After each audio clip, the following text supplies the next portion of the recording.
পুজো উদ্বোধনে ডাক্তাররা দিনহাটায় পুজো উদ্বোধনে ডাক্তাররা উৎসবেও আছেন, আন্দোলনেও আছেন ডাক্তাররা।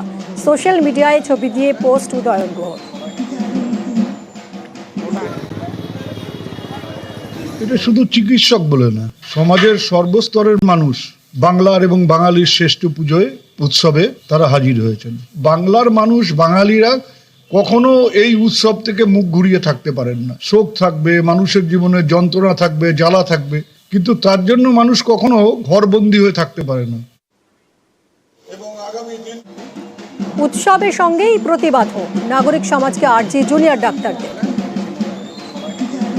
আমাদের কাছে আর কোনো পথ খোলা ছিল না, প্রতিবাদী আমাদের কাছে এই মুহূর্তে উৎসব। এবং সাধারণ মানুষ যদি মনে করেন তারা উৎসবে পা মেলাবেন এবং তার সাথে আমাদের এখানে আমাদের যে প্রতিবাদের উৎসব তার পাশে দাঁড়াবেন, তো আমরা আশা রাখছি এরকম শুভবুদ্ধি সম্পন্ন বহু মানুষ রয়েছেন যারা উৎসবে পা মেলাবেন তো বটেই, কিন্তু তারা এই প্রতিবাদের যে আমাদের ভাষা তার পাশেও মানবিকভাবে থাকবেন।